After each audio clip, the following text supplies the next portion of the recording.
Hello everyone and welcome to Mid-American Gardener. We're so glad that you've joined us, and we're going to take some time and talk with you about some of your gardening challenges. How does that sound? Gardening challenges. So we hope that you'll call in. My name is Diane Nolan and I teach horticulture at the University of Illinois on the Urbana-Champaign campus, and I'm in the crop sciences department. So my areas would be cut flowers and landscaping, perennials, etc.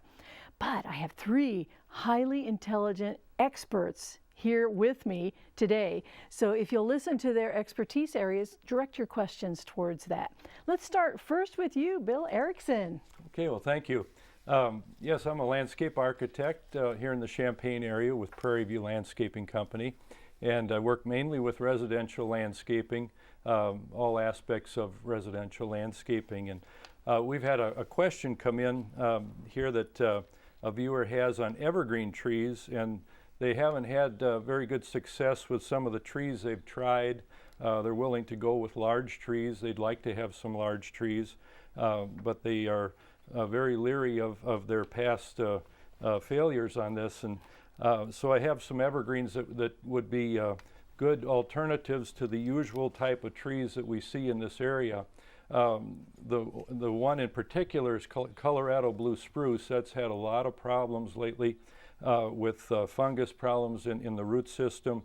Rhizosphaera and Cytospora are the two problems that have been affecting that. And then Austrian and Scotch pines have also had a lot of problems, as have white pines. So we're going to look at the first possible solution, which would be a Swiss stone pine. That's Pinus cembra, and that's a very nice textured tree.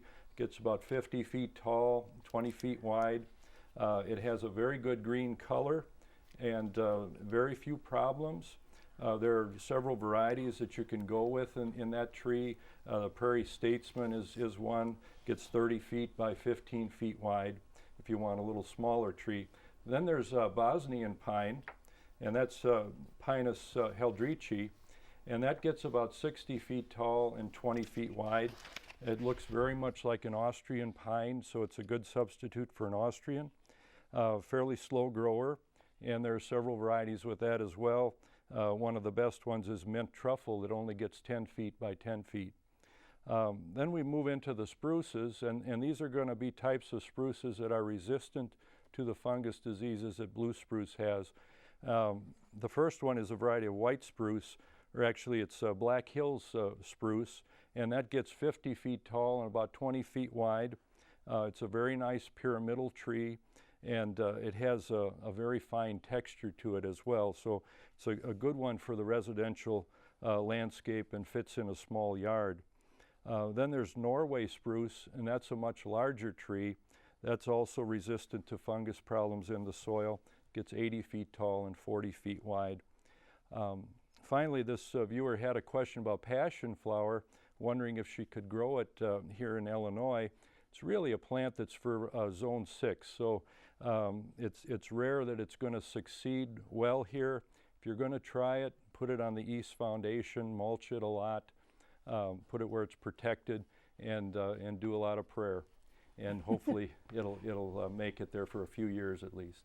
Ooh, good tips. And I liked all the plants, the evergreens to plant. Mm-hmm. I love Swiss stone pine. That's great. The only one I don't have is Bosnian pine. I'm going to have to get one of those. They're very good. Because I love Black Hills spruce because they are a good windbreak, really dense. Right. Yep. Okay. Thank you so much, Bill. Well, let's go to the lady in the middle, Teresa Mears. Hi, Teresa. Hi, Diane. I'm Teresa Mears with Parkland College. I'm a horticulture instructor, and I teach a greenhouse production class, enjoy propagation, indoor plants, just a little general horticulture knowledge. So I have a question about a hibiscus. That's the Sub-Zero or the hardy hibiscus, tropical looking. And they were wondering, when will it emerge from the ground after having planted it? It's a late comer. It comes once the grounds have warmed up and usually starts emerging in the middle of June or so.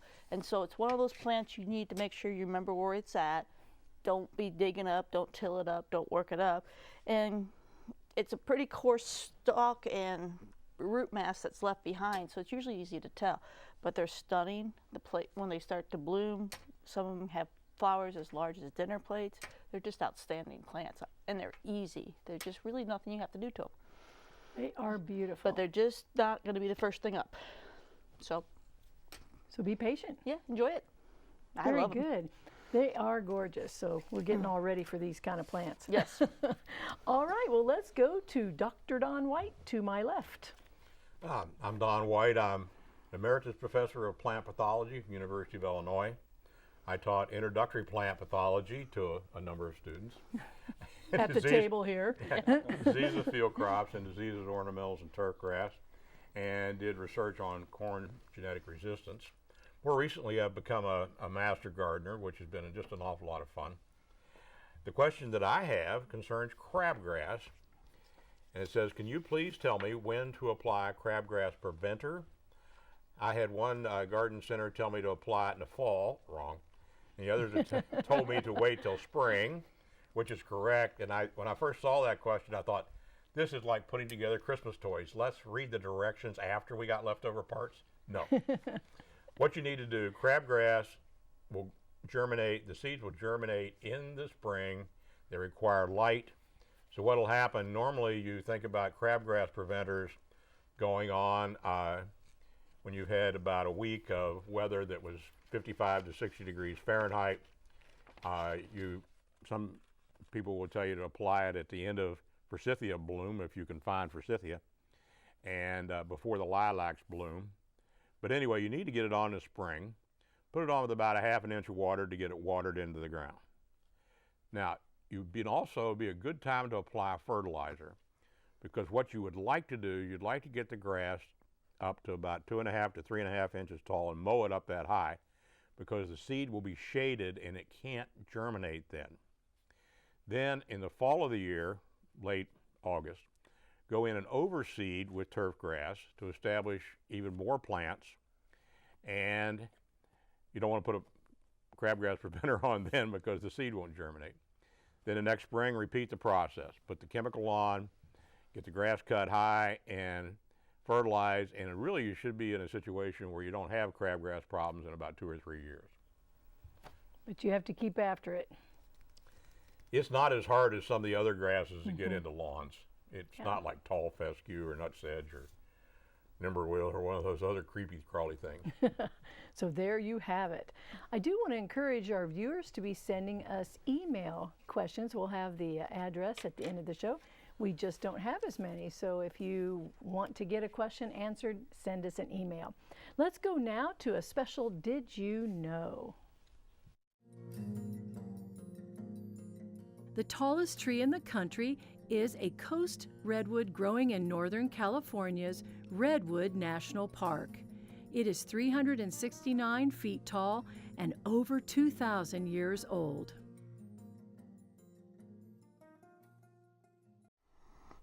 Okay, and now it's time for the phone lines. And it looks like Jan has a question about pine trees, and this is on line 1. Hi, Jan. Hello. What's your I just question? have a quick question. I wanted to know if there is a suggestion you can make for if someone wanted to grow their own pine trees so they could harvest pine nuts.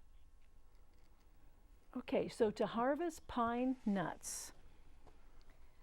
Seeds? The pine trees we grow locally aren't the type they traditionally harvest the pine nuts off of. They're typically harvested in Southern California, New Mexico, Arizona, and that part of the country. So I'm not sure that we have a pine tree here that would give you the same nut you're used to buying. I haven't done enough research on it, but I do know that the biggest producers of them are not anywhere close to us. So it's a good idea, but it's probably a zone Issue, yeah. a zone problem. Well, not. It's just that it needs to be warmer. Yeah. And not as cold in the evening. So good question, though. You never know until you ask. So that was a good question. Okay, we're waiting for some of the phone lines to come through. So we're going to go back through and answer some more emails. So call and give us your question. All right, Bill, what is your next email? Well, I've got a question about when the proper time is to fertilize trees and shrubs, and what type of fertilizer to use and that type of thing. First of all, the right times for application would be either mid to late fall. You want to do it after the first hard frost, but before the ground freezes solid. So there's a little window of time there in the fall. And then in early spring, before the leaf buds would open, is the second opportunity to fertilize. And you first of all need to ask, do you need to fertilize, especially for trees? If you're fertilizing your lawn and you have good new growth on your trees, you probably don't need to fertilize. The exception would be if you see discoloration in the leaves, yellow leaves on a river birch or a pin oak would need some attention, because they would need an application of iron chelate or chelate. I'm not sure how you pronounce that, but it loosens up iron availability in the soil for the tree. The second thing would be if the lawn is being fertilized, but you're still not sure of your shrub beds, take a soil test. And that's essential. If you're not fertilizing your lawn, do that as well for your yard areas. You want to have the major macronutrients there, nitrogen, phosphorus, and potassium. And also you want to check the pH to see if you need to adjust the acidity of the soil. That's done with either calcium or sulfur. Micronutrients, we talked about the river birch and pin oaks possibly needing iron manganese addition there to the soil. As far as what to apply, the rates of chemical for the major chemicals, you'd be looking at a 24-0-15 or a 30-0-10, possibly 32-3-10. Lots of nitrogen, hardly any phosphorus, and some potassium. The methods to apply it would be with a spreader. There you're figuring pounds per square feet. You can drill holes in the ground on a 2-foot grid and use chemical there, and that would be teaspoons per hole. Or you can have a liquid injection done, and that's figured in gallons. So the major thing to be aware of is that you have to use a chemical that's quickly water soluble. Water granular chemicals right after they go down, and make sure that it gets into the soil at the proper time for the roots to take it up. Very good. Nice primer on fertilization. Now you can probably pass any class. That's very good. Well, it looks like we're going to start a discussion on crabgrass. We've got quite a few viewers with questions about it. So let's go to line 2. And what is your crabgrass question or comment? Hi there, line 2. Hello, I can hear you. Chat with me. Could you turn the TV off or down, please? And what's your question? I'm wondering what's the difference between crabgrass and watergrass? Okay, what's the difference between crabgrass and watergrass? And I'm looking at the two people next to me. Watergrass is a common name for many different grasses. Yeah. Okay. It's not necessarily a specific grass. It's kind of clumped together.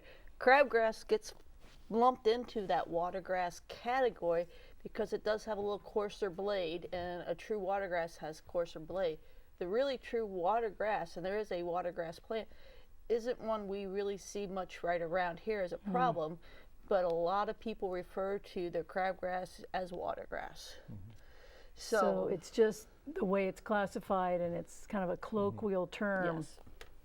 but not necessarily And more accurate. than likely, if you're locally around here, what you are seeing is more of a true crabgrass. Okay. And it shows up in the summertime a lot. It stands out in the thinner spots because it will continue to grow. It is a warm season grass, where a turf is a cool season grass.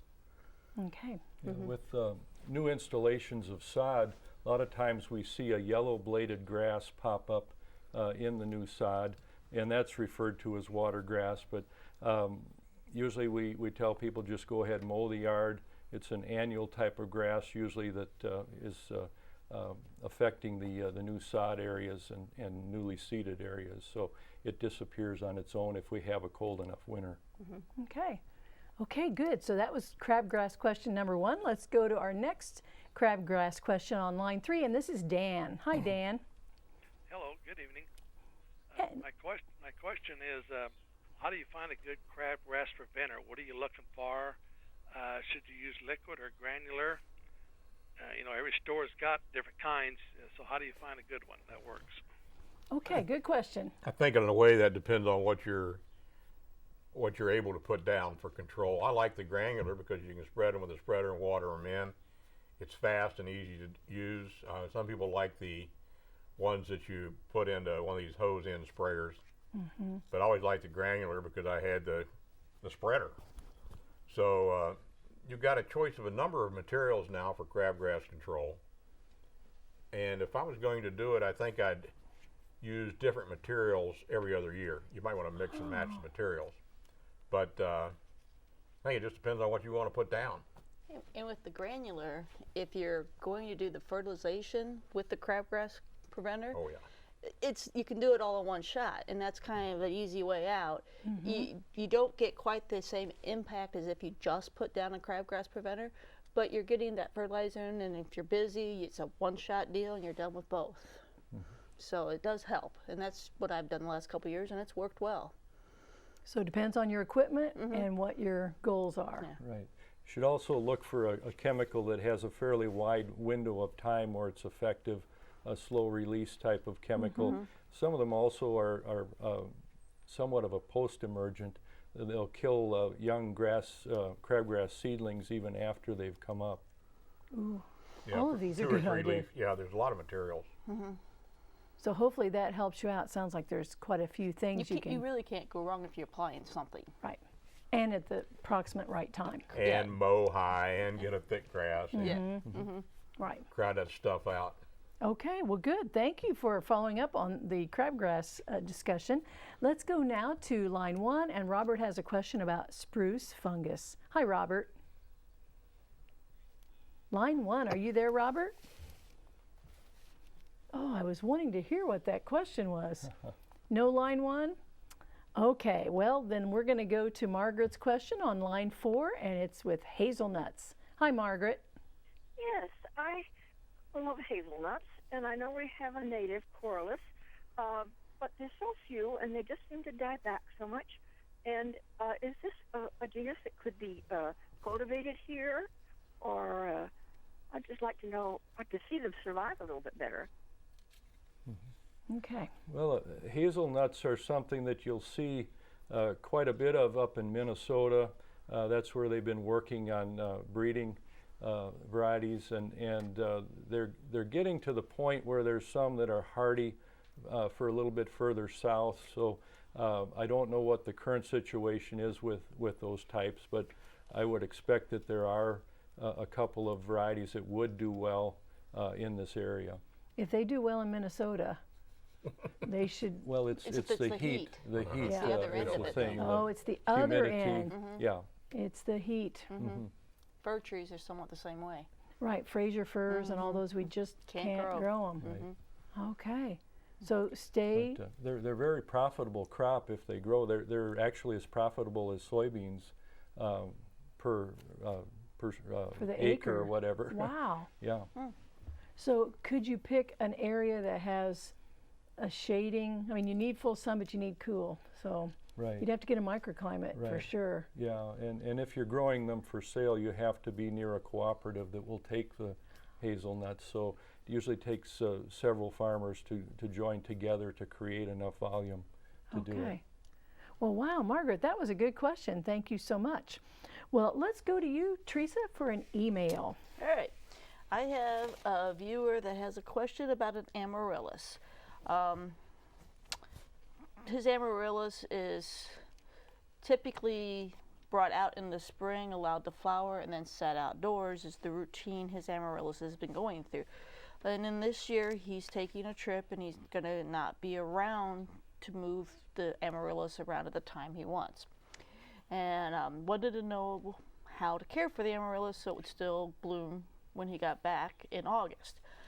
He wondered about taking the amaryllis out of the earth, out of the pot, wrapping it in plastic, and then refrigerate. And that's the big no-no.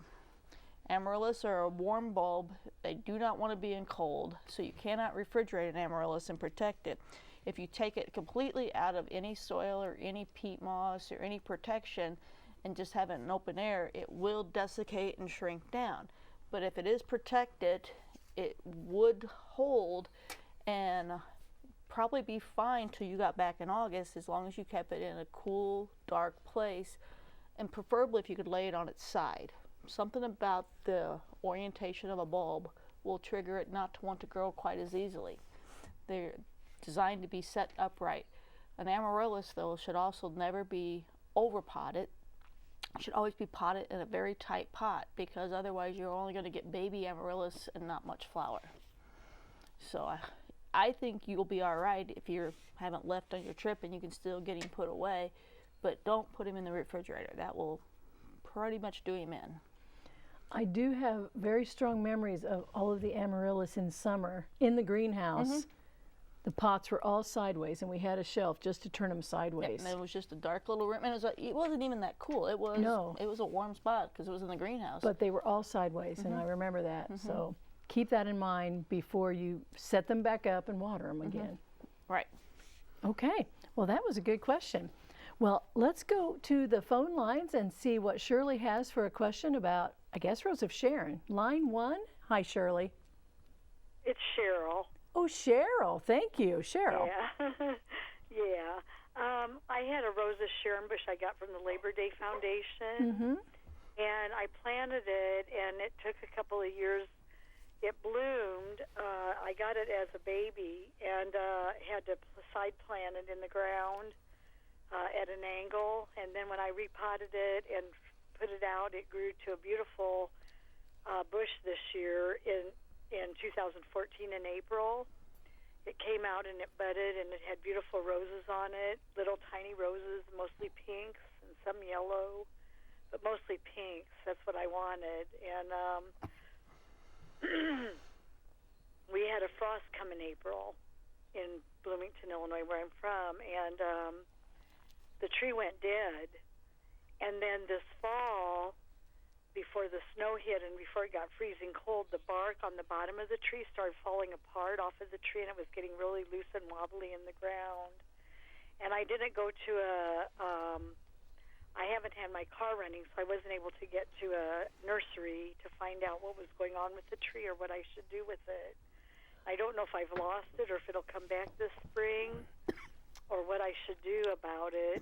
Okay. There's snow around it now, so of course you can't tell that there's anything wrong with it. It just looks like it's barren for the winter. All right, But, so I'm going to turn your question over to the panel.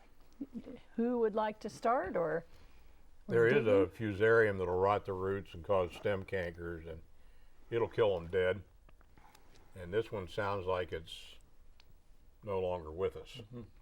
So I think you're probably looking at the opportunity to get another one. Don't put it back in the same spot, because the fungus will survive in the rotted roots of the old plant. And the bark's coming Yeah, off the bark is not, coming off is kind of suspicious of the fusarium canker. Yeah.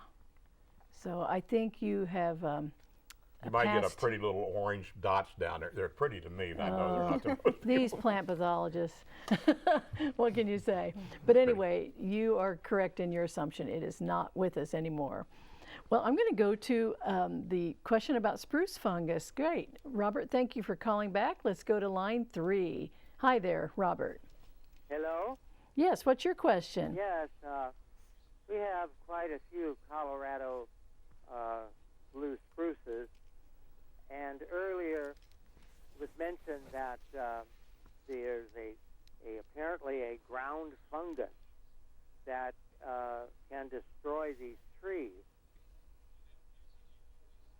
Can you go faster? We're about at the end of the show. Yes, and I'd like to know what the name of the fungus is, how we diagnose it, and how to treat it. Okay.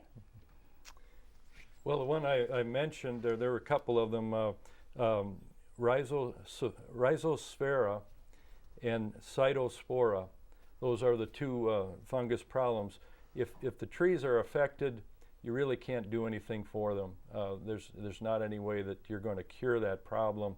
You'll see needles start to disappear near the base of the tree, and then it gradually works up the center of the tree on the inside foliage, and the needles drop, and you might be left with a tree that just has new growth left on it and no old needles. Eventually it'll open up completely and die. So, but that is the disease. There's nothing you can do for it except go with resistant types, other types of spruces or pines or something like that. I don't know if you have So anything basically to from add the with that. bottom up. We only have about 30 seconds, so Right, it I goes think from the that's- bottom up because it is a fungus, and so it starts at the base of the tree and works its way up. so once you've diagnosed it, it's too late. Yeah, you really can't do anything. You can water the tree, try to encourage the longevity of Okay. the tree as much as possible. Well, thank you folks so much for watching. We're glad that you joined us. We'll see you next time. Goodbye.